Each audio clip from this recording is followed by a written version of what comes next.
আপনি জানেন কি 1 টাকার কয়েন তৈরি করতে ভারত সরকারের কত টাকা লস হয়?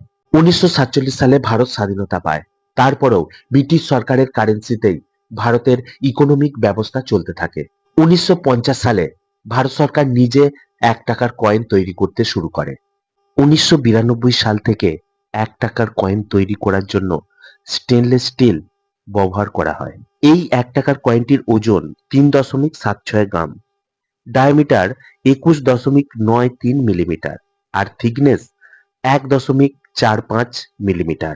এই 1 টাকার কয়েনটি তৈরি করতে যে স্টেনলেস স্টিল ব্যবহার করা হয় তার খরচ পড়ে প্রায় 70 পয়সা মতো, আর প্রোডাকশন আর ডিস্ট্রিবিউশনে 41 থেকে 48 পয়সা মতো খরচ পড়ে। তাই ভারত সরকারের এই 1 টাকার কয়েনটি তৈরি করতে মোট খরচ পড়ে 1.11 টাকা থেকে 1.18 টাকার মতো। একটি 1 টাকার কয়েনের মূল্য হয় 1 টাকায়, আর তাই 11 পয়সা থেকে 18 পয়সা মতো ভারত সরকারের একটি কয়েন তৈরি করতে লস হয়।